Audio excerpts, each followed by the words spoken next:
नमस्कार, मैं रविश कुमार। तनावग्रस्त लोगों के लिए आज एक से एक खबर है। तूफानी बाबा के अंदाज में दावा कर सकता हूं कि प्रस्तावना सुनते ही उनका ब्लड प्रेशर ठीक हो जाएगा। सुस्त चाल से चलने वाली अदालतें बुलेट ट्रेन हो गई हैं। 18 साल से जिस मुकदमे में सजा का इंतजार हो रहा था, चंद मिनटों में बरियों के बरी। सल्तनते बरी के बादशाह सलमान खान बरी होकर बाहर आ गए। हमने और बाकी मीडिया ने इस मसले में इंसाफ वगैरह को लेकर काफी बहस की और इसी के साथ उन तमाम बहसों की भी करारी हार होती है। गवाहों को डराने, धमकाने और भगाने के वे सारे किस्से अब किसी परी लोक की दास्तान में शामिल होते हैं। गरीब आदमी इंसाफ के सुनहरे ख्वाब को देखता रहे। लोकतंत्र में उम्मीद ही वो किरण है जो दिखती किसी और की छत पर है, गिरती किसी और के आंगन में है। अब हम यहां से अपनी कथा का ट्रैक बदल देते हैं। 35% युवाओं से भारत की आबादी की 65% जगह भर गई है। फिर इस देश में 20-22 साल के नौजवान यही सोचने में 30-40 साल लगा देते हैं कि यार पॉलिटिक्स में जाएं या नहीं जाएं, क्या होगा पता नहीं, मम्मी क्या बोलेंगी और डैडी क्या कहेंगे। लेकिन 91 साल की उम्र में नारायण दत्त तिवारी आज अपने 37 साल के पुत्र के साथ दिल्ली स्थित भाजपा मुख्यालय चले गए। खबर चली कि तिवारी बीजेपी में शामिल हो गए हैं, मगर सफाई आई कि वे नहीं अपने बेटे को शामिल कराने गए थे। बीजेपी ने सफाई न दी होती सूत्रों के हवाले से तो 91 साल की उम्र में तिवारी दल बदल कर रिकॉर्ड बना देते। कुछ समय पहले तक अपने पुत्र को लेकर सोनिया गांधी से मिलते रहे। तिवारी अमित शाह से मिलाए। 2 राज्यों के मुख्यमंत्री रहने वाले वे अकेले कांग्रेसी नेता हैं। भले ही तिवारी ने बीजेपी की सदस्यता ना ली हो, लेकिन ऐन चुनाव के वक्त कोई नेता दूसरी पार्टी के राष्ट्राध्यक्ष के घर कॉफी पीने नहीं जाता है। उन्होंने सदस्यता फॉर्म भले ना भरी हो, मगर बेटे की खातिर वे कांग्रेस की काया से निकलकर बीजेपी की काया में प्रवेश कर गए। राजनीतिक काया प्रवेश के इस मौके पर बीजेपी के राष्ट्रीय अध्यक्ष अमित शाह पुष्प गुच्छ लेकर मौजूद थे। कहीं दूसरी सफाई ये ना आ जाए कि रोहित ही नारायण दत्त तिवारी को लेकर गए थे, बीजेपी ने उन्हें नहीं बुलाया था। 6 साल तक मुकदमा लड़कर नारायण दत्त तिवारी को पिता के रूप में प्राप्त करने वाले रोहित शेखर भी बीजेपी में शामिल हो गए। रोहित ने तमाम मान्यताओं को अपनी इस लड़ाई से तोड़ा है और मां और पुत्र के लिए उस पिता से अधिकार हासिल किया जो आज बीजेपी के मुख्यालय में अमित शाह से पुष्प गुच्छ रिसीव करते हुए दिखाई दिए। रोहित शेखर भी उत्तराखंड में कहीं से टिकट प्राप्ति की अभिलाषा रखते हैं। तिवारी परिवार के बीजेपी में आने से उन पर निशाना बनाने वाले साइबर ट्रोल यानी गाली दस्ते की खुशी का ठिकाना ना रहा होगा। वे मारे खुशी के अपने पुराने ट्वीट मिटा रहे होंगे। तिवारी को लेकर बीजेपी ने न जाने कितनी बातें कही। राज्यपाल के पद पर रहते हुए कथित रूप से सीडी आ गई, तब बीजेपी ने उन पर हमला किया, निंदा की, उन्हें अन्य कारणों से हटाया गया। होता यह है कि जब कोई नेता पुराने दल से नेता जब किसी नए दल में जाते हैं तो उसकी पुरानी बातों को भुला देते हैं और पुराने दल की पुरानी बातों को याद रखते हैं ताकि नए दल में जाकर पुराने दल पर हमला कर सके। आप दर्शकों को मेरा यह वाक्य जटिल लगा होगा, लेकिन भारतीय राजनीति का एक सूत्र वाक्य है, इतनी आसानी से समझ में भी नहीं आना चाहिए। उत्तराखंड बीजेपी के नेता दिल छोटा ना करें। वहां जाने के बारे में बिल्कुल ना सोचे जहां से लोग उनके यहां आ रहे हैं। कांग्रेस में जो बचे खुचे हैं उनकी मुश्किलें भी समझता हूं। यही सोच रहे होंगे कि रह जाएं कि चले जाएं। बीजेपी के बड़े नेताओं की उदारता की मिसाल दी जानी चाहिए। कांग्रेस के नेताओं को अपने यहां शामिल कराते हुए उनके मन में किसी प्रकार की कोई ग्लानि नजर नहीं आती है। उत्तराखंड की तरह अरुणाचल और असम में तो पूरी या अधिकांश कांग्रेस ही बीजेपी में आ गई है। भारतीय जनता पार्टी के नेताओं को उत्तराखंड में सोनिया कांग्रेस और मोदी कांग्रेस के बीच मुकाबला जैसी हेडलाइन देखकर सतर्क हो जाना चाहिए। यह अमर उजाला की हेडलाइन है। मोदी या शाह ने कभी सपने में भी न सोचा होगा कि उम्मीदवार उधार लेने वाली उनकी उदार पार्टी को कोई मोदी कांग्रेस लिख देगा। कांग्रेस मुक्त नारा था, मगर कांग्रेस का नाम उनसे चिपक गया, वो भी मोदी कांग्रेस। लतीफे भी बन रहे हैं कि उत्तराखंड में पुरानी कांग्रेस को चुनने के लिए बीजेपी को वोट दें। सुबह सुबह कांग्रेस के एक मंत्री यशपाल आर्या शामिल होते हैं बेटे के साथ, शाम को बेटे सहित टिकट ले लेते हैं बीजेपी से। राजनीति में टिकट प्राप्ति की तत्काल सेवा भारतीय रेल की तत्काल सेवा से भी आगे निकल गई है। बीजेपी ने जिन 64 उम्मीदवारों के नाम जाहिर किए हैं उत्तराखंड में, उनमें से 14 दूसरे दलों से आए हुए हैं। राजनीति में परिवारवाद पर सबसे ज्यादा अटैक बीजेपी करती है, यह उसका मुद्दा है। मगर उसके भीतर न सिर्फ परिवारवाद पनप रहा है, बल्कि वो बाहर से भी परिवारवाद का आयात कर रही है। उत्तराखंड में तो 2-2 परिवारों का कांग्रेस से आयात हुआ है। पहले भी एक पंत परिवार का आयात हो चुका है। उत्तराखंड बीजेपी के भीतर के परिवारवाद की सूची प्रस्तुत कर रहा हूं। पहले नंबर पर आता है टिहरी का राज परिवार, फिर खंडूड़ी परिवार, उनकी बेटी को टिकट मिला है। पंत परिवार पुराने जमाने का परिवार, कांग्रेस से बीजेपी में आया। बहुगुणा परिवार, आर्या परिवार, राणा परिवार, कंडारी परिवार और अब तिवारी परिवार नामक 8 प्रकार के परिवारवाद को मौका दिया गया है बीजेपी में। इस सूची में अपने परिवार का नाम न देखकर दुखी होने वाले परिवार प्रधानों से मैं माफी मांगता हूं। किसी दुर्भावना के कारण उनका नाम नहीं छोड़ा, बल्कि छूट गया होगा। अब चलते हैं उत्तर प्रदेश, जहां गृहमंत्री राजनाथ सिंह के बेटे पंकज सिंह कई साल से संगठन में सफल रहे, मगर 3 बार से टिकट नहीं मिल रहा है। इस बार भी पंकज सिंह की चर्चा है, देखें मिलता है कि नहीं मिलता है टिकट। राजनाथ सिंह को कल्याण सिंह से इसका राज पूछना चाहिए कि वे पंकज के लिए क्या कर सकते हैं। कोई उपाय बताएं महाराज, कोई शनिचर का पूजा व्रत वगैरह वगैरह। ऐसा बताया जाता है कि पूर्व मुख्यमंत्री कल्याण सिंह राजस्थान के, जो कि राज्यपाल हैं, उनके बेटे राजवीर सिंह बीजेपी से सांसद हैं। राजवीर सिंह के बेटे संदीप सिंह को विधानसभा का टिकट दिया गया है। पुत्रवधू का भी नाम चल रहा है, पर चर्चा में है। हमने मीडिया रिपोर्ट और संवाददाताओं से बात कर यूपी बीजेपी के भीतर परिवारवाद की एक त्वरित सूची बनाई है। त्रुटि के लिए माफी वांछित है। आधार यह है कि परिवारवाद के नाम पर कोई संगठन में है या चुनाव लड़ा है या दावेदारी कर रहा है। हम नेताओं के नाम और उनके रिश्ते नहीं दे रहे हैं, सिर्फ उपनामों से, जैसे तिवारी परिवार। इस तरह से सूची बनाई है जो अब निम्नलिखित है। संत कबीर नगर से त्रिपाठी परिवार, अलीगढ़ बुलंदशहर इलाके से कल्याण परिवार, बरेली में गंगवार परिवार, लखनऊ में टंडन परिवार, कल्याणपुर में कटियार परिवार, प्रधानमंत्री के संसदीय क्षेत्र में भी कई परिवार, चुलबुल सिंह का परिवार, वाराणसी कैंट से श्रीवास्तव परिवार की तीसरी पीढ़ी दावेदारी करी है। गाजीपुर में राय परिवार, कृष्णानंद राय की पत्नी है जो चुनाव लड़ी हैं। वाराणसी भाजपा संगठन में कपूर परिवार। आगरा की तरफ बाह में राजा दमन सिंह की पत्नी प्रक्षालिका सिंह। राजा दमन सिंह को 2 दलों की सरकार में मंत्री बनने का सौभाग्य प्राप्त हुआ है। देवरिया से सांसद सेंटर में मंत्री कलराज मिश्र के पुत्र अमित मिश्रा लखनऊ से टिकट मांग रहे हैं। इस तरह से मिश्रा परिवार का उदय होता है। कांग्रेस से बीजेपी में आई रीता बहुगुणा जोशी भी अपने बेटे के लिए टिकट मांग रही हैं, इसलिए एक और बहुगुणा परिवार उत्तराखंड में है तो यूपी में उदय होता है। मुरादाबाद के सांसद सर्वेश सिंह अपनी पत्नी और बेटे के लिए टिकट मांग रहे हैं। बांदा के सांसद भी अपने भतीजे के लिए टिकट मांग रहे हैं। जो जिनका नाम छूट गया है वो ये ना समझे कि वो टिकट ना मांग रहे हैं। कुल मिलाकर हम 12-13 परिवारों तक ही पहुंच पाए। आप कहेंगे कि परिवारवाद तो सभी में है, फिर बीजेपी के परिवारों की लिस्ट क्यों की? ये एक तरफा है, ये सवाल वाजिब है, क्योंकि बीजेपी मानती रही है कि इस मामले में उसे नैतिक श्रेष्ठता हासिल है। अमित शाह जिस पद पर हैं, राष्ट्रीय अध्यक्ष के, जिस पार्टी के, वहां परिवारवाद के कोटे से आज तक कोई नहीं पहुंचा है। कांग्रेस, राष्ट्रवादी कांग्रेस पार्टी, राष्ट्रीय जनता दल, समाजवादी पार्टी परिवारवाद के प्रमुख चेहरे बताए जाते हैं। वहां चांदी की चम्मच वालों के लिए सीट रिजर्व है, टॉप सीट। इसका मतलब यह नहीं कि परिवारवाद की पहचान सिर्फ टॉप सीट से ही की जाए। सांसदों के हिसाब से बीजेपी में परिवारवाद देखिए किस तरह से पसरा हुआ है। मुख्यमंत्री वसुंधरा राजे के बेटे दुष्यंत सिंह सांसद हैं। वसुंधरा की बहन यशोधरा मध्य प्रदेश में मंत्री हैं। मेनका गांधी मंत्री हैं। बेटे वरुण सांसद हैं। पूर्व मंत्री जसवंत सिंह के बेटे मानवेंद्र सिंह सांसद हैं। छत्तीसगढ़ के सीएम रमन सिंह के पुत्र अभिषेक सिंह सांसद हैं। पूर्व वित्त मंत्री यशवंत सिन्हा के बेटे जयंत सिन्हा सांसद हैं और वित्त राज्य मंत्री हैं। पूर्व मुख्यमंत्री पीके धूमल के बेटे अनुराग ठाकुर सांसद हैं, युवा मोर्चा के चीफ थे। पूर्व मुख्यमंत्री साहेब सिंह वर्मा के पुत्र प्रवेश सिंह वर्मा सांसद हैं। प्रमोद महाजन की बेटी पूनम महाजन सांसद हैं, अब युवा मोर्चा की चीफ हैं। गोपीनाथ मुंडे की बेटी पंकजा मुंडे महाराष्ट्र सरकार में कबीना मंत्री हैं। कुछ नाम छूट गए हो तो माफी। प्रधानमंत्री ने टिकट बांटने से पहले कहा था कि परिवार और नातेदारी के आधार पर टिकट ना मांगे। रातों रात दूसरे दल से आए नेताओं को टिकट मिलेगा और सालों साल खटने वाले अपने पिताजी के पीछे पीछे, भैया के पीछे पीछे, चाची के पीछे पीछे खटने वालों को परिवार के नाम पर टिकट कैसे कट सकता है? ये चिंता की बात है कि कई सालों से परिवारवाद से लड़ने वाली बीजेपी के भीतर भी यह बीमारी घुस गई है। वैसे बीजेपी ने कांग्रेस, राजद जैसे परिवारवादी दलों पर हमला किया, मगर अपने सहयोगी दलों के परिवारवाद पर कभी हमला नहीं किया। बादल परिवार पंजाब में आप जानते ही हैं, उनकी बहू को मोदी सरकार में मंत्री बनाया गया है।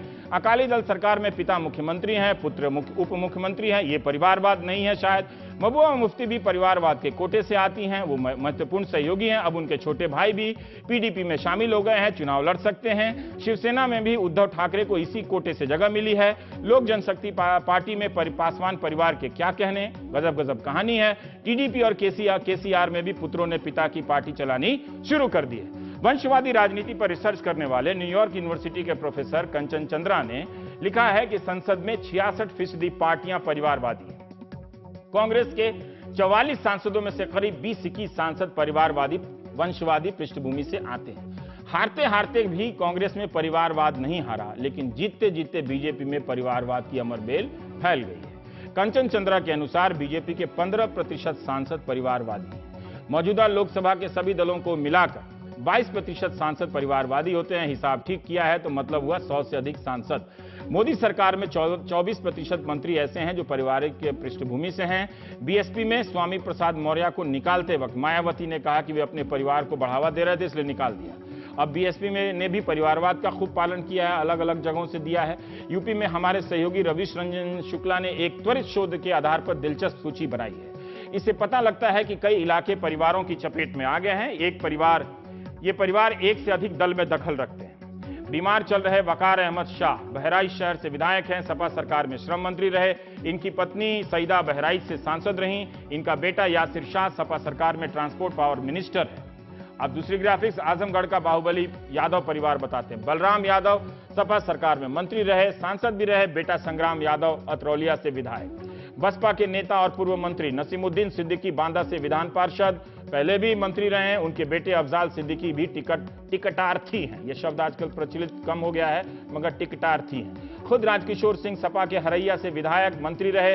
इनका भाई डिंपल सिंह रुदौली से सपा के प्रत्याशी। गोंडा के कुंवर खानदान की कहानी पर तो सीरियल बननी चाहिए। कुंवर आनंद सिंह गौरा से सपा के विधायक, कैबिनेट मंत्री। इस बार वे सपा से अपनी जगह नाती के लिए टिकट मांग रहे हैं, मगर अपने बेटे कीर्तिवर्धन सिंह को बीजेपी से सांसद बना चुके हैं। सांसद कीर्तिवर्धन सिंह के चचेरे भाई विक्रम सिंह सपा से टिकट मांग रहे हैं। शिवपाल गुट होने के कारण इन्हें निर्दलीय लड़ने की नौबत आ सकती है। गोंडा के ही पंडित सिंह जो सपा के गोंडा सदर से विधायक हैं, कृषि कैबिनेट मंत्री, खुद तरफगंज से टिकट मांग रहे हैं और बेटे सूरज के लिए गोंडा सदर से मांग रहे हैं। अजय प्रताप सिंह उर्फ लल्ला भैया कांग्रेस से करनाइलगंज से विधायक रह चुके, फिर उनकी बहन ब्रिज कुंवरी बसपा से करनाइलगंज से विधायक रही। अब लल्ला भैया बीजेपी ज्वाइन करके अपना या अपने बेटे के नाम से टिकटार्थी है। 3 दलों में दखल रखता है ये परिवार। मुजफ्फरनगर से बीएसपी से सांसद रहे कादिर राणा, इनकी पत्नी सईदा बेगम को बीएसपी से बुढ़ाना से टिकट मिला। भाई नूर सलीम राणा चरथावल से बीएसपी से ही टिकट मिला। बाकी भाई न जाने क्या कर रहे थे, उन्होंने टिकट क्यों नहीं मांगा। इसके अलावा भी ज्ञात अज्ञात परिवार हैं। मैंने इतनी लंबी लिस्ट इसलिए पढ़ी कि मैं थक जाऊं ये देखने के लिए कि आप जनता, मतदाता, दर्शक क्या इन नामों और परिवारों से कभी थकते हैं या नहीं। वैसे इस सूची को देखकर लगता है कि परिवारवाद का मुद्दा राजनीति में कानून की तरफ से समाप्त घोषित कर देना चाहिए। इससे बहुत समय बर्बाद होता है। हमने कई सहयोगियों से पूछा, सबने यही कहा कि किसी को इस बात से फर्क नहीं पड़ता कि परिवारवाद से राजनीति को नुकसान होता है। जिन दलों में परिवारवाद नहीं है वहां भी एक ही नेता है, प्रतिभाएं वहां भी नजर नहीं आती हैं। बाकी सब नेता के लिए लाउडस्पीकर का काम करते हैं। तो हम प्राइम टाइम में बात करेंगे। सुनीता एरन जी हैं जो वरिष्ठ पत्रकार हैं और इनकी एक किताब भी है the dynasty born to rule. तो वो बता देंगे किससे छपेंगे, क्योंकि मैं जिस किताब का नाम लेता हूं कोशिश यही करता हूं कि प्रकाशक और कीमत का भी बता दी जाए ताकि दर्शक बाद में परेशान ना करें। तो ये जवाब देते हुए आप इस बात का जवाब दीजिए कि आप अपने रिसर्च के दौरान जब लोगों से मिल रही थी तो उन नेताओं में क्या इस बात को लेकर शर्मिंदगी थी कि हाँ वो परिवारवाद के नाम पर टिकट लेकर आसानी से विधायक बन गए, सांसद बन गए, या अपने सहयोगी कार्यकर्ताओं का हक मारा? देखिए, मेरा जहां तक ख्याल है परिवारवाद जो एक इशू है वो कभी कभी एक पॉलिटिकल इशू बनता है। और ऑपोजिशन ने शुरुआत करी, गांधी परिवार की खिलाफत जब करनी शुरू करी तब उन्होंने करा। वो बीच बीच में आता है और एक सीजन में, इलेक्शन सीजन में उसको उठाया जाता है, बट वो पब्लिक इशू नहीं बन पाता बिकॉज कोई कंसिस्टेंसी नहीं है। ऑपोजिशन पार्टीज एक बार उठाती हैं फिर उसके बाद उसको भूल जाती हैं। आप 2014 में देख लीजिए, अगर हम परिवारवाद से लड़ना चाहते हैं और हम चाहते हैं गांधी नाम एमपीज बन के जाएं, तो क्यों मोदी जी ने राहुल जी के खिलाफ तो कैंपेन करा बट सोनिया जी को स्पेयर कर दिया। उसी तरह से अगर हम यादव परिवार के 2 सदस्यों को देखें, उनके खिलाफ भी कोई बहुत ज्यादा उन्होंने कोई ऐसे कैंडिडेट्स नहीं खड़े किए जो कि डिफीट कर सकते थे। तो कहीं ना कहीं पे परिवारवाद एक एम्प्टी स्लोगन है, उसको पब्लिक उतना एक्सेप्ट नहीं कर रही है। In fact there is a survey which says कि 45% कहते हैं कि हाँ भी ठीक है, हम डॉक्टर है, हमारा बच्चा डॉक्टर है, ये पॉलिटिशियन है, इनका बेटा पॉलिटिशियन है। हमने कई बार फार्मर्स से बात करी, कुछ सड़कों पे बात करी, उनका ये कहना क्या फर्क पड़ता है, हम किसान हैं। जैसे मैंने इटावा और इस बेल्ट में बात करी तो मैंने बहुत पूछा है कि क्यों यादव परिवार के ही लोग आ रहे हैं पॉलिटिक्स में, इतने सारे लोग हैं। तो उनका कहना है हम किसान हैं, हमारा बेटा किसान ही करेगा। और जो लोग हैं वो बाकी हैं वो पॉलिटिक्स करते हैं, मुलायम सिंह जी, तो उनका बेटा पॉलिटिक्स करेगा। तो ये सुनीता जी, एक पब्लिक इशू नहीं बन पार्टी पा के रही। स्ट्रक्चर के भीतर एक हुआ आम लोगों की राय परिवारवाद के बारे में। हाँ, आपके पहले जवाब से यह स्पष्ट होता है कि दो परिवारवाद राजनीति के दो अलग अलग दलों के लोग एक राजशाही की तरफ बर्ताव करते हैं कि उनके हितों को ना छुएं, वो हमको ना छुएं, ठीक। लेकिन राजनीतिक ढांचे के भीतर बहुत सारे नौजवान होते हैं जो दरी बिछाते हैं, गाड़ी लेके जिंदाबाद मुर्दाबाद करते हैं, मोटरसाइकिल पर बैठते हैं, पट्टी लगा के चलते हैं, आजकल ट्रोल का भी काम कर रहे हैं, गाली देने का, उसमें भी प्रशिक्षण प्राप्त कर रहे हैं। तो क्या इन सब को भी की भी एक राजनीतिक महत्वाकांक्षा होगी कि मार खाते हुए, दरी बिछाते हुए, पोस्टर लगाते हुए हम भी किसी दिन नेता बनेंगे? क्या उन पर इन मुद्दों का कोई असर नहीं पड़ता? पार्टी के भीतर जैसे कहते हैं कि सीआरपीएफ का वीडियो मत दिखाओ, मनोबल पर असर पड़ जाता है, तो इन सब बातों से राजनीतिक कार्यकर्ताओं के मनोबल पर असर नहीं पड़ता? नहीं नहीं, बिल्कुल फर्क पड़ता है। क्यों नहीं फर्क पड़ता है? वो भी चाहते हैं कि उनको टिकट मिले, वो भी चाहते हैं कि वो चुनाव लड़े, पर जब चुनाव के वक्त टिकट का मसला आता है तो उसमें कौन जीतेगा वो बड़ी बात आ जाती है। एंड क्योंकि पॉलिटिकल फैमिलीज का एक सेटअप होता है तो उनके लिए चुनाव लड़ना और जीतना थोड़ा सा आसान हो जाता है। अब आप बात कर रहे थे 2014, अब हर 5वां एमपी उसके बाद जबकि बीजेपी ने इतना बड़ा इशू बनाया परिवारवाद के खिलाफ, वो लोकसभा में परिवारों से ही गया। महिलाएं, अगर आप देखें, वुमेन तो बिना परिवार के बहुत कम है, आपको बहुत कम मिलेंगी जिन्होंने अपना कोई स्थान बना पाई है। जब तक आप किसी की बेटी, पत्नी या विडो नहीं है तब तक टिकट मिलना बहुत मुश्किल हो जाता है, क्योंकि सिंपैथी वेव चाहिए या जो भी है। और ये जो प्रॉब्लम है ये पंचायत लेवल से शुरू होती है, ये खाली पंचायत से पार्लियामेंट वहां से है कि जो परिवार हैं, जो फैमिलीज हैं वो करते हैं। अब आपने बात करी पार्टीज की, देखिए पार्टी में कौन लीडर होगा वो पार्टी के लोग डिसाइड करते हैं, वो आप और हम डिसाइड नहीं करते हैं। अगर कांग्रेस किसी भी वजह से खाली गांधी परिवार को ही रखना चाहती है, उनके अपने रीजंस हो सकते हैं, तो मेरा जहां तक ख्याल है कि जो ऑपोजिशन है जैसे बीजेपी है जिसने परिवारवाद को एक मुद्दा बनाया, उनको लगातार उससे लड़ना चाहिए। अपने भीतर भी लड़ना चाहिए की पॉलिटिक्स पर आपको लगता है कि बहुत दिनों तक मतलब बीजेपी में भी परिवारवाद रहा है, हल्का फुल्का रहा है, इधर उधर दिखता रहा पैचेस में, लेकिन इस तरह से ऐसा लग रहा है कि बाढ़ आ गई हो और अब एक आयात की नीति अपनाई जा रही है कि इंपोर्ट किया जाए परिवारवाद को। जैसे बहुगुणा जी आ रहे हैं तो बोनस में बेटे को भी ला रहे हैं, बहन को भी ला रहे हैं, तो इस तरह से तिवारी परिवार, पंत परिवार, इस तरह से परिवारवादों का आयात भी होने लगा है। ये क्यों हो रहा है? ये तो बीजेपी को नहीं करना चाहिए, बिल्कुल नहीं करना चाहिए, क्योंकि उन्होंने एक इशू बनाया, बाकी पॉलिटिकल पार्टीज ने इशू नहीं बनाया। समाजवादी पार्टी उसको इशू नहीं बना रही है, कांग्रेस उसको इशू नहीं बना रही है, खाली बीजेपी उसका एक मुद्दा बना के चलते हैं। फिर उनको तो बिल्कुल उसको अलाउ नहीं करना चाहिए। बट उनका एक और परिवार भी है जहां से लोग आते हैं, वो आरएसएस का परिवार है, संघ परिवार। और अगर आप देखें तो आरएस संघ परिवार से बहुत लोग गए, और मेरा जहां तक ख्याल उस पीरियड में संघ परिवार लोगों की फैमिलीज भी नहीं होती थी। बट जहां जहां पे जब नेता पोजीशन में होते हैं, जैसे कल्याण सिंह जी वो पोजीशन में थे, उनके बेटे को मिल जाएगा। बट अगर आप वर्कर हैं या आप एक एमएलए हैं तो मिलना उतना आसान नहीं होता है।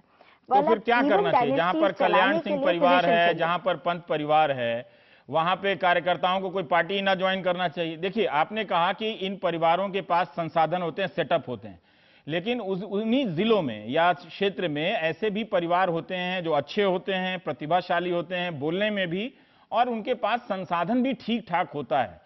तो ये बहाना भी पूरी तरह से सही नहीं लगता कि चूंकि उनकी एक फैमिली बैकग्राउंड रही है और जनता, मतलब कि राजतंत्र हमने स्थापित कर दिया है क्या यहाँ पर कि वो इतनी सरकारों को बदल देती है, इतने नेताओं को बदल देती है, लेकिन ये जिलों में, गढ़ों में, यहां वहां परिवारवाद कैसे बच जाते हैं? तो पार्टियां थोपती हैं ना एक तरह से अपने कार्यकर्ताओं के नेतृत्व को कुचल कर, कि वो उनको मार दिया जाए ताकि वो जिंदगी भर दरी उठाएं और आजकल ट्रोल बनकर गाली दें, यही करते रहें, नेता ना बने, यही ना? नहीं, बिल्कुल, ये तो एक सबसे बड़ी चिंता की बात है। बट जब तक पब्लिक अवेयरनेस नहीं होगी, जब तक पब्लिक उसको खिलाफ नहीं समझेगी, तब तक वो नहीं रुक सकता है। पर आपने ये कहा सुनीता जी, आपने ये कहा कि ये पार्टी के भीतर का मामला है, तो मान लीजिए पब्लिक जागरूक नहीं है, लेकिन पार्टी के भीतर का कार्यकर्ता तो जागरूक है। जब वो कांग्रेस पर या आरजेडी पर या समाजवादी पार्टी के परिवारवाद पर हमला करता है, तो परिवारवाद से जुड़े मुद्दे को लेकर सचेत है। इस हमले में बीजेपी के एक आम साधारण कार्यकर्ता की भी पर्याप्त ट्रेनिंग है, क्योंकि जब उनके शीर्ष नेता इतने आक्रामक तरीके से हमला करते हैं तो वो उस हमले को वो आगे भी बढ़ाता है कार्यकर्ता। तो क्या वो नहीं देखता होगा कि हमारी पार्टी के भीतर भी ये घुन लग रहा है? देखिए जो बीजेपी की आप बात कर रहे हैं, जब मैं अपनी किताब लिख रही थी तब मैंने देखा कि मोदी जी ने एक रैली करी, हरियाणा में करी, पंजाब में करी और जगह। पंजाब में उनकी रैली में वो पूरा परिवार बैठा हुआ था, सारा का सारा बादल परिवार बैठा हुआ था। उन्होंने वहां पे परिवारवाद की बात नहीं करी। जैसे ही वो उठ के हरियाणा गए या उसके बाद वो कश्मीर गए, वहां पे उन्होंने परिवारवाद की बात करी।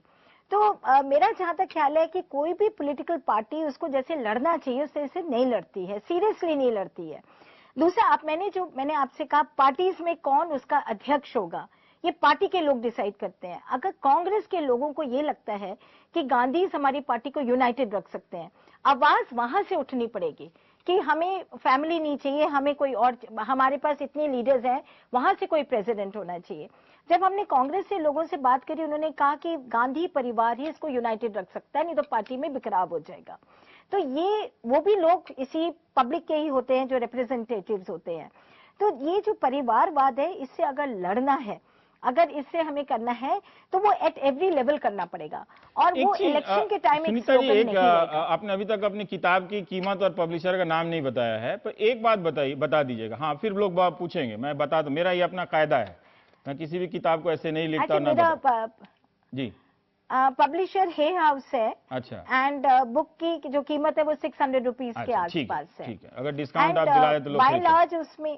अब मेरा सवाल ये है कि जी, हाँ जी, अब मेरा सवाल आपसे ये है, इस परिवारवाद के संदर्भ को लेकर, इससे राजनीति को क्या नुकसान होता है या कोई नुकसान नहीं होता? लोगों को फर्क नहीं पड़ता, ठीक है, मतलब उनको तो किसी बात से फर्क ना पड़े वो चलेगा, लेकिन आपने अपने अध्ययन के दौरान क्या देखा कि राजनीति को क्या नुकसान हो रहा है? देखिए, टैलेंट नहीं आ पाता। जो आपके पास जरूरी नहीं है कि जो लोग परिवारों में ही आते हैं वही अच्छी राजनीति कर सकते हैं।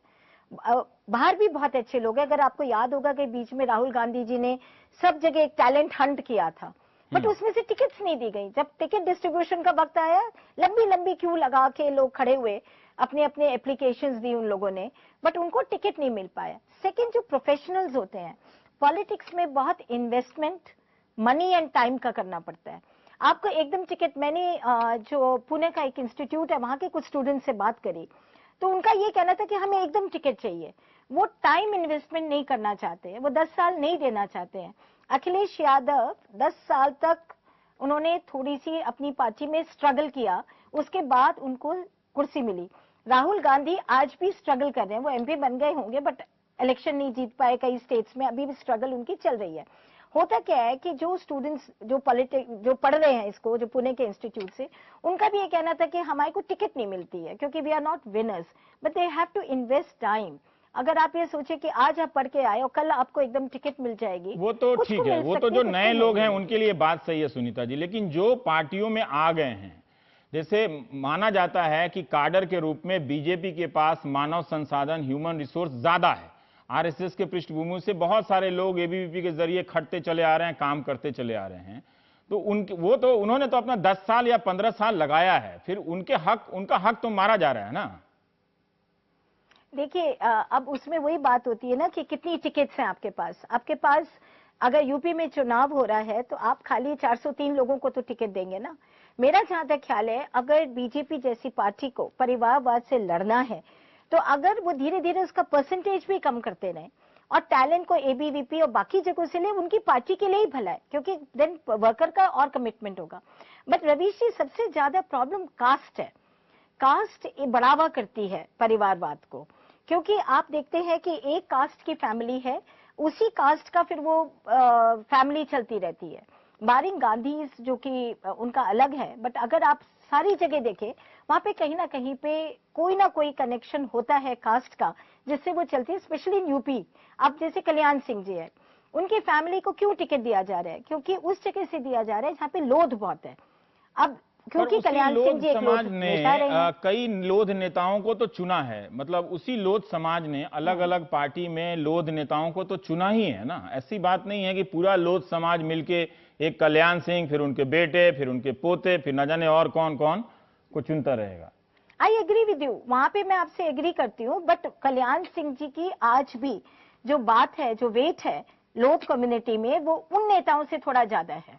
आप अगर ये सोचिए कि खाली कल्याण सिंह जी एक अपनी सीट जिता लेंगे या वो बात नहीं है। उनका अभी भी लोध में वो एक लोधों के नेता माने जाते हैं, कुर्मियों के नेता हैं। तो ये है कि बाकी लोग भी जीतते हैं, ऐसा नहीं है कि वो नहीं जीतते हैं, पर क्योंकि एक कास्ट फॉलोइंग होती है, जैसे यादव्स की एक कास्ट फॉलोइंग है, तो उसमें वो ज्यादा सपोर्ट मिल जाता है। वो कहते हैं कि वो एक बड़ी इंटरेस्टिंग चीज आई कि जब मैंने मुलायम सिंह जी का और अखिलेश जी का पूछा, तो मैंने कुछ लोगों से बात करी, बोले वो देखने में भी वैसे ही लगता है, लुक्स। एक ये भी एक इशू है गांव में कि चेहरा वैसे ही है, चाल वैसी ही है, जाति वही है।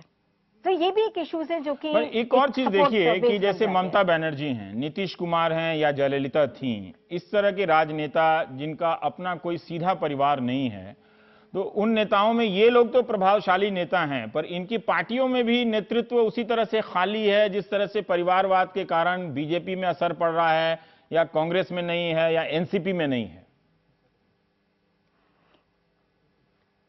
देखिए, आप अगर ममता बनर्जी का देखें तो वहां पे ये बातचीत बहुत हो रही है कि उन्होंने अपनी ही पार्टी के जो नेफ्यू हैं उनको वो एनकरेज कर रही हैं।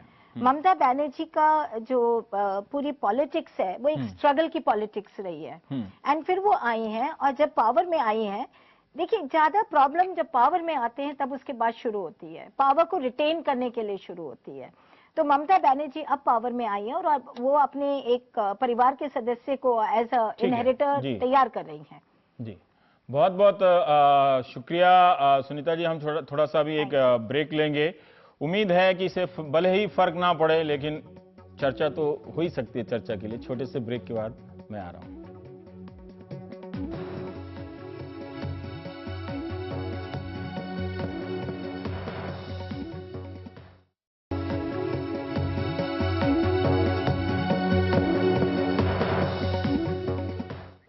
अब हम बात करेंगे, स्काइप से जुड़ रहे हैं हमारे साथ पंजाब यूनिवर्सिटी के प्रोफेसर आशुतोष कुमार, पंजाब में परिवारवाद की राजनीति को लेकर। आशुतोष, आपसे पहले भी कुछ साल पहले इसी मसले पर बात हुई है।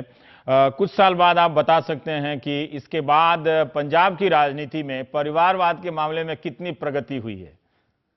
प्रगति तो काफी हुई है, पर अभी एक और प्रगति हुई है जो थोड़ी पॉजिटिव रहेगी आपके हिसाब से। वो है कि कांग्रेस में आपको पता होगा कि अमरिंदर सिंह जी ने वन फैमिली वन टिकट की बात करी। लाल सिंह जी को टिकट नहीं मिला, जो कि सीनियर मिनिस्टर थे। प्रताप सिंह बाजवा की वाइफ चरणजीत बाजवा को टिकट नहीं दिया गया।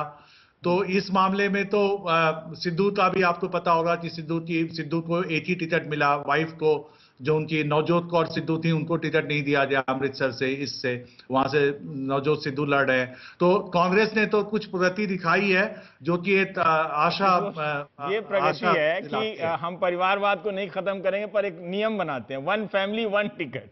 क्योंकि एक फैमिली से 4-4 लोग टिकट मांग रहे हैं, तो अब ये रूल है। वाह, क्या बात। हाँ, ये मुझे लगता है कि अमरिंदर सिंह जी को एक तरह से उनको अच्छा रहा, क्योंकि उससे उनको ज्यादा, वो हमेशा कहते रहे कि मुझे पिछली बार 2012 में खुली छूट नहीं मिली टिकट डिस्ट्रीब्यूशन में। हाँ, ठीक है। तो उनको शायद इस तरह से फायदा हुआ, क्योंकि ये जो लीडर्स बैठते हैं तो ये अपने रिश्तेदारों को टिकट दिलाने में बहुत ज्यादा इंटरेस्ट रखते हैं। अब आप देख लीजिए अकाली दल में क्या हुआ है।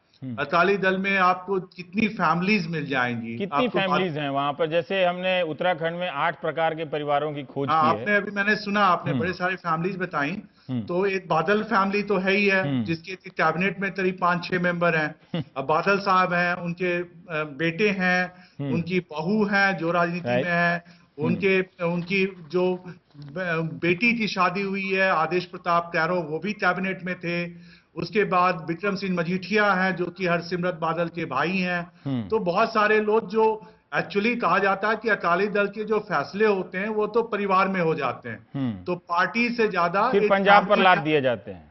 हाँ, पहले परिवार में लेके पंजाब पर लागू कर दिया। आपने देखा होगा कि अकाली दल में तो कोई बहस होती नहीं है, कोई खींचतान होती नहीं है। उन्होंने टिकट अपने अनाउंस कर दिए और फैमिली बैठ गई और उन्होंने अनाउंस कर दिया। तो इस तरह से तो अकाली दल में एक समय, देखिए रवीश जी, कि जो बादल साहब हैं, प्रताप सिंह बादल, वो एक सरपंच थे गुरचरण सिंह तोड़ा जो बहुत ही जो एसजीपीसी के 27 बार वो अध्यक्ष रहे, वो बहुत मतलब पहुंचे हुए राजनीतिज्ञ थे, वो भी सरपंच से उन्होंने अपनी यात्रा शुरू की। तो बहुत सारे अकाली राजनीतिज्ञों ने अपनी राजनीतिक यात्रा एक सरपंच के तौर पे, गांव के तौर पे शुरू की। पर वो अकाली दल वो पार्टी रही नहीं, अब वो मूवमेंट पार्टी नहीं है। अब अकाली दल एक तरह से कांग्रेस के रूप को स्वीकार कर रही है, मेन स्ट्रीम कांग्रेस से लड़ते लड़ते सारी पार्टियां कांग्रेस हो जाएंगी, तो फिर एक दिन कांग्रेस को कांग्रेस से लड़ना पड़ेगा।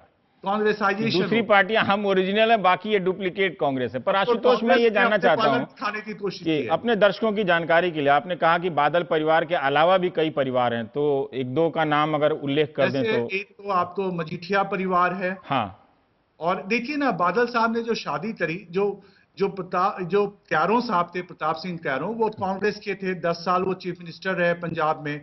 तो ये बादल साहब ने अपनी बेटी की शादी कैरों परिवार में की, और उसके बाद आदेश प्रताप कैरों, जो उनके लड़के हुए प्रताप सिंह बाजवा थे, उन्होंने अकाली दल ज्वाइन कर लिया। तो एक तरह से जो शादियां हुई है ना, ये दो परिवारों के बीच में नहीं हुई है, दो राजनीतिक दलों के बीच में भी हुई है। अब देखिए तो जो सिमरजीत सिंह मान है, उनकी वाइफ और अमरिंदर सिंह की वाइफ दोनों सगी बहनें हैं। तो इस तरह से अगर आप देखेंगे तो एक्चुअली पंजाब की जो पॉलिटिक्स है ना, वो लॉपसाइडेड पॉलिटिक्स है। पंजाब में आपको पता होगा 31.94% दलित हैं, 34 सीटें 117 में रिजर्व्ड हैं दलितों के लिए, पर उनका कहीं राजनीतिक जो शक्ति है उसमें कोई सरोकार नहीं है। और सिर्फ दलितों की बात छोड़िए, बहुत सारे जो कम्युनिटी हैं, तो एक जाट कम्युनिटी जो है वो पंजाब की पॉलिटिक्स को पूरी तरह से आशुतोष, अभी मैं कंचन चंद्रा का लेख इंटरनेट पे पढ़ रहा था कि इसमें वो कहते हैं कि जितने भी परिवारवादी हैं उनमें 50% से ज्यादा अपर कास्ट वाले हैं, है ना, समाज के, उनका परिवार रूल करता है। आप बता रहे हैं कि पंजाब में 31% दलित हैं। क्या दलितों के भी कोई परिवारवाद के लक्षण उभरे हैं क्या, या वो भी इन जट जो अपर कास्ट सिख हैं उनकी राजनीति से कंट्रोल होते हैं? पंजाब में मुझे याद है 2008 में हमने वर्कशॉप किया था सरपंचों की, तो हमें बताया गया कि जो सरपंच जो पंचायत में जो सीटें रिजर्व होती हैं शेड्यूल कास्ट के लिए, उनकी भी नीलामी होती है। तो हर एक गांव में 2-3 परिवार होते हैं, एक परिवार जो है कांग्रेस का पक्षधर होता है, दूसरा परिवार जो है वो अकाली पक्षधर होता है। तो ये पोस्टें नीलामी होती हैं। तो इस तरह से आप देख सकते हैं कि पंजाब में दलित किस दलित को टिकट मिलेगा, ये उनके हाथों में नहीं होता है ना। अब जैसे अकाली दल ने जो अपने उम्मीदवार खड़े किए हैं दलितों को, वो अकाली दल, वो दलितों का कोई ऐसा नहीं है कि उन्होंने अपने को क्लेम किया और उनको टिकट देना पड़ेगा, ऐसा नहीं है। टिकट जिसको भी देना चाहेंगे वो देंगे, तो शक्ति उनके हाथ में नहीं है। ठीक है आशुतोष जी, एक और बात बताइए कि आम आदमी पार्टी वहां एक नई पार्टी उभर रही है, क्या उसके भीतर भी इस नएपन में परिवारवाद के लक्षण आपको दिख रहे हैं? नहीं, आम आदमी पार्टी की तो सबसे बड़ी जो शक्ति है वो यही है कि उन्होंने टिकट जिनको दिया है वो राजनीति में पहली बार आए हैं। अच्छा, वो राजनीतिक परिवारों से बहुत कम कैंडिडेट हैं, लेकिन तो इसलिए वो एक प्रोफेशनल्स, हाँ, राजनीतिक परिवार से बहुत कम लोग हैं, और वैसा कोई खास परिवार से कोई नहीं आया जी। तो वो परिवारवाद तो अभी आम आदमी पार्टी में नजर नहीं आ रहा है, तो इसलिए वो एक तरह से वो क्लेम कर सकते हैं। और शायद यही एक वजह थी कि अमरिंदर सिंह ने ये एक फॉर्मूला बनाया।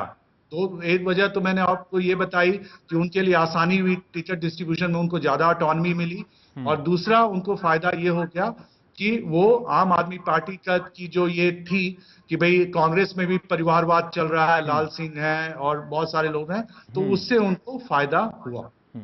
आशुतोष, हम ये जानना चाहते हैं कि अभी सुनीता जी से मैं बात कर रहा था यूपी की राजनीति के संदर्भ में, पर क्या वहां का जो मतदाता है पंजाब का इस बात को महत्व देता है क्या कि वो क्या चुन रहा है? चुनाव के नाम पर ये तमाशा चल रहा है क्या हर जगह देश में कि 15 प्रकार के परिवार ही चुने जा रहे हैं, तो फिर लोग चुनाव आयोग इतना तामझामी क्यों करता है? उन्हीं में सत्ता बांट दीजिए फिर। तो आम आदमी जो नौजवान है पंजाब का या यूपी का, इसको कोई फर्क नहीं पड़ता क्या कि ये क्या चल रहा है? ये इनके दादा के दादा, बाप दादा पोता सब चले आ रहे हैं, कोई अच्छा हो तो चुन सकते हैं, उसके आधार पर आप नहीं कह सकते कि इनको नहीं चुनना चाहिए। लेकिन कोई और नेता तो उभरना चाहिए ना वहां पर। तो आम आदमी पार्टी पंजाब में क्यों उभर कर सामने आई? अगर आप देखें पंजाब में उन्होंने यूथ मैनिफेस्टो निकाला है। पंजाब में करीब 18% जो मतदाता हैं वो यूथ है, फर्स्ट टाइमर हैं, और उन पर आम आदमी पार्टी की पकड़ पर बन रही है। तो आम आदमी पार्टी अगर पंजाब में एक अपना स्थान बनाने में सफल हुई है, 1966 के बाद पहली बार एक पार्टी आ रही है जिसको आप विनेबल पार्टी भी कह सकते हैं, मतलब वो चुनाव जीत सकती है। आज आप ये नहीं कह सकते कि आम आदमी पार्टी चुनाव नहीं जीत सकती। तो उसकी वजह क्या है? एक वजह यह भी है कि उन्होंने दिखाया कि हम दूसरी पार्टियों से अलग हैं। एक सवाल मैं जानना चाहता हूं कि अकाली हो या कांग्रेस हो, दोनों में जो परिवारवाद से बाहर के कुछ तो प्रतिभाशाली नेता होंगे, जो अच्छे मंत्री होंगे, उनका असर होगा। इन नेताओं के विकास पर क्या असर पड़ा? क्या इन लोगों ने भी समझौता कर लिया है? बिल्कुल समझौता किया। मुझे तो अकाली दल का ऐसा लगता है कि जब प्रकाश सिंह बादल जी को अपने बेटे सुखबीर बादल को आगे बढ़ाना था, तो एक स्ट्रैटेजी के तहत उन्होंने बहुत सारे जो अकाली नेता थे, तलवंडी थे, चंदू माजरा थे, सबके बेटों को उन्होंने टिकट दिया। और ये दौर शुरू होता है मुझे लगता है 2002 से या 2007 से, तो बहुत ज्यादा। जी बहुत बहुत शुक्रिया आशुतोष, प्रोफेसर आशुतोष, पंजाब की राजनीति में परिवारवाद के बारे में जानकारी देने के लिए। हम एक ऐसे मुद्दे पर चर्चा कर रहे हैं जिससे आप दर्शकों को कोई फर्क नहीं पड़ता, लेकिन फिर भी कर रहे हैं। ब्रेक लेना पड़ेगा।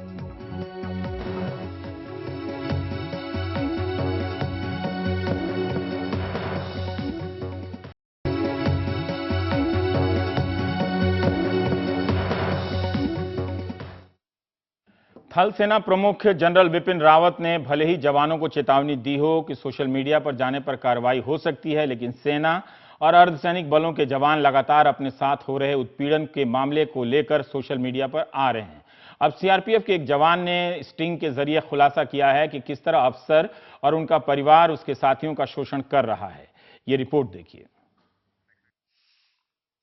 ये तस्वीरें सेना और अर्धसैनिक बलों में सामंती चलन की गवाही दे रही हैं।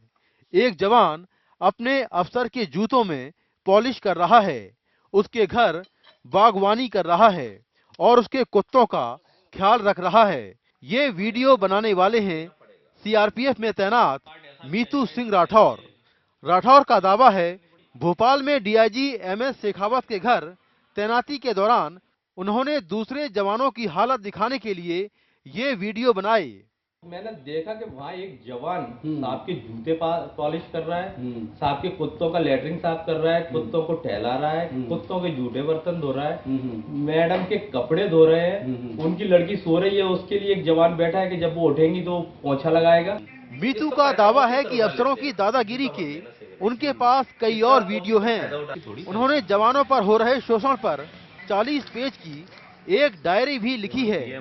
मीतू के मुताबिक उन्होंने इस बात की शिकायत इसलिए नहीं की क्योंकि अफसरों से उन्हें इंसाफ की उम्मीद नहीं है। मीतू के ये वीडियो सोशल मीडिया पर वायरल हो गए हैं। देखिए ऑलरेडी सारे जवान ही सीआरपीएफ में जो आते हैं वो यही सोच के आते हैं कि देश की सेवा करेंगे, देश के लिए गोली खाएंगे, बट झंडे के नीचे कसम खाते हैं देश के लिए। बट यहाँ के मैंने शुरू से ही देख रहा हूँ कि इस तरह से जवानों को प्रताड़ित किया जाता है। बट मेरे पे यहाँ जो देखा गया रहा नहीं गया और मैंने स्टिंग्स किए। मीतू के मुताबिक अभी वो छुट्टी पर हैं और उन पर दबाव बनाने के लिए लगातार फोन आ रहे हैं। नई दिल्ली से मुकेश सिंह, एनडीटीवी इंडिया। कश्मीर में दंगल की नायिका जायरा वसीम को ट्रोल किया गया, उन्हें गलत बातें कही गई उनके खिलाफ। यह खबर सबने दिखाई, लेकिन कोई नहीं बता रहा कि कश्मीर के नौजवान उनके साथ भी खड़े हैं, उसके साथ एकजुटता दिखा रहे हैं, कट्टरपंथियों की निंदा कर रहे हैं। बुधवार को ही जायरा के लिए कार्यक्रम हुआ और सब जायरा को देखने के लिए उमड़ पड़े। ये एक नायिका के सम्मान की घड़ी है। हर कोई उसके साथ फोटो खिंचाने को बेताब है। ये वही जायरा वसीम है जिसे ट्रोल करने की नादानी दिखाई गई। लेकिन जम्मू कश्मीर के नौजवान अपनी इस नई नायिका के साथ खड़े हैं। राज्य की स्पोर्ट्स काउंसिल ने उसके सम्मान में एक कार्यक्रम रखा तो हर कोई जोशो खरोश में दिखा। जायरा ने कहा, अभिनय में मेरी कभी दिलचस्पी नहीं थी, लेकिन ये मेरी नियति में था कि मैं अदाकारा बनूं और यही हुआ। जायरा के साथ उसके अम्मी अब्बू भी थे। इस नई नवेली अभिनेत्री ने फिर अपना पहचाना हुआ डायलॉग दोहराया।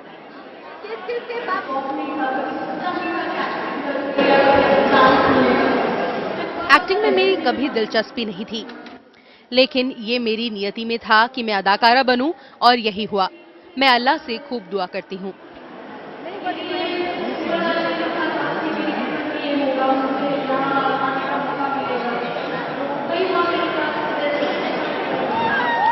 तो फिल्म के बाद ये जिंदगी का दंगल है जो जायरा वसीम जीतती नजर आ रही हैं, और इस बार उनके साथ कश्मीर की आवाम खड़ी है।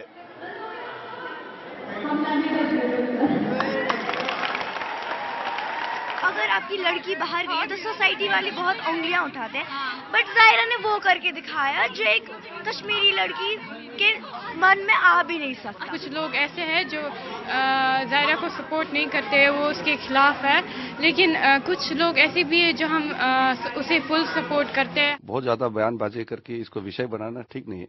दूसरी बात, सिक्योरिटी का जहां तक सवाल है, अगर राज्य सरकार चाहेंगे तो वो दे सकते हैं, और राज्य सरकार केंद्र को रिकमेंड भी करते हैं। अगर वो सिफारिश करेंगे तो जान बचाना, किसी को सुरक्षा देना, ये हमारा प्राथमिकता है। श्रीनगर से जफर इकबाल की रिपोर्ट, एनडीटीवी इंडिया।